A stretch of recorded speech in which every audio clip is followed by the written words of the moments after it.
Hello all viewers and subscribers. Boy, have I got an interesting video for you guys. I just received this quite unique 500mm f6.3 Opteka mirror lens in the mail. So I got it for super cheap, around $100. The only compromise here is that it is a fully manual lens, so we're not getting any image stabilization on the lens or autofocusing. But of course, with my a6500, we do have the internal in-body stabilization.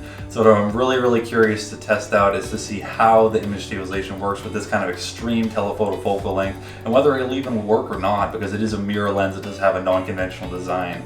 So without further ado, let's find out.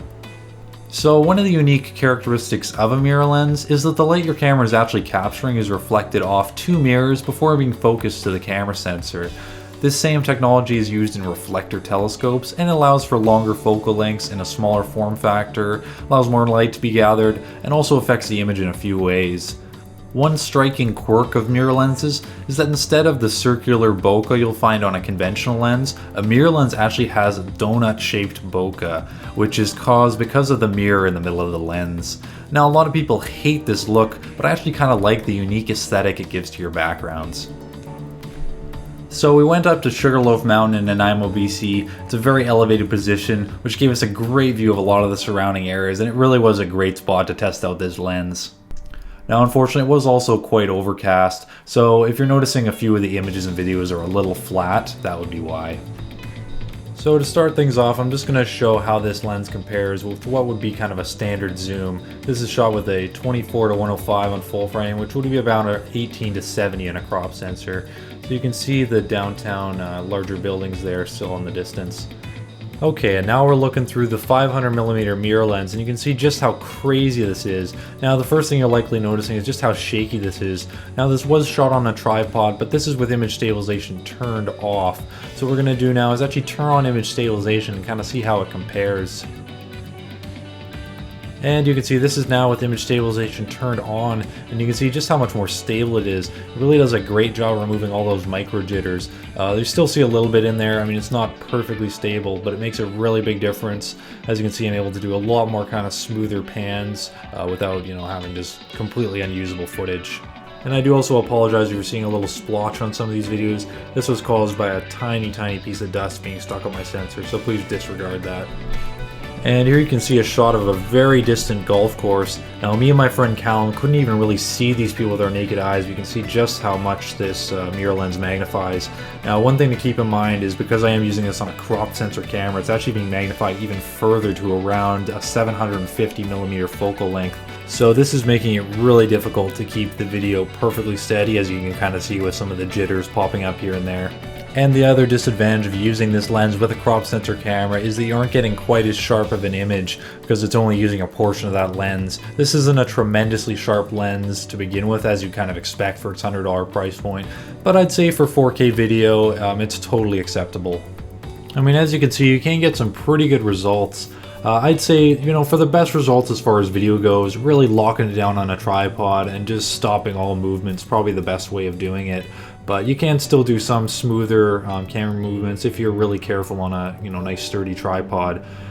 The other thing worth mentioning with this lens is just how shallow the depth of field is. I mean, you have a very small area of focus, which means it can be a lot more difficult to get things perfectly in focus. Thankfully though, it does have a very smooth focus ring with a lot of play, and it actually focuses remarkably close. Have a look at this shot of my friend Callum here. He was standing around 30 feet away at this point, and this is the closest focusing distance, around 5 feet away, and you can see just how crazy that is. There's another shot here of the closest focusing distance, and yeah, it really kind of showcases just how shallow the depth of field is. But overall, I was quite pleased and surprised with the amount of detail I was able to get with this super cheap lens. Here's a nice shot I got of BC ferries making their normal round, and you can see very sharp. When you really get the focus right, you can really tell. I mean, you can get some pretty good results. Now, you do have to keep in mind, the further away your subject is, the more atmosphere that lens is having to look through, which means you will get a softer image. So there's a lot of things you have to keep in mind when using a lens this telephoto. Of course, this is quite a good lens if you're interested in shooting wildlife, especially birds. Here you can see a video I shot of this small bird perched on a tree. Now a lensless telephoto really opens a lot of opportunity as far as wildlife goes, as you're able to fill your frame a lot better without disturbing the animal. And here you can see a nice shot I got of a heron down by the water. I would say the biggest issue with this lens as far as photographing wildlife goes is definitely the issues that arise when trying to track subjects as they're moving quickly. Especially with birds, it's very hard to, maintain focus because the depth of field is so narrow, and not being able to stop down does kind of limit you there. But when the situation's right, you can get some surprisingly good results with this lens.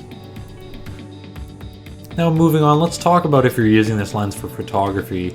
Yes, you can get some really good results if you're in the right circumstance, but I would say overall the detail is a little soft, especially if you have like an 18 to 24 megapixel camera. You're really going to start to see that detail loss as you zoom in on your image.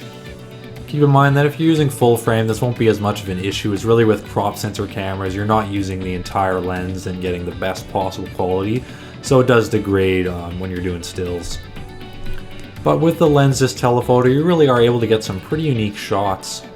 This is an image I created by merging two images together. You can see Mount Baker kind of looming over BC Ferries in the foreground. Quite a unique shot. So I guess the conclusion here is that with a lens like this, you really need to know what you're doing. It's a much harder lens to use due to its fully manual control and extremely narrow depth of field. And it is also recommended that you use a full frame camera, as you will get better sharpness compared to a crop sensor such as my a6500. Still, for $100 you really can't complain, and it is pretty good value at that. So thank you very much for watching this, and make sure to like, comment, and subscribe for more. Happy shooting, friends.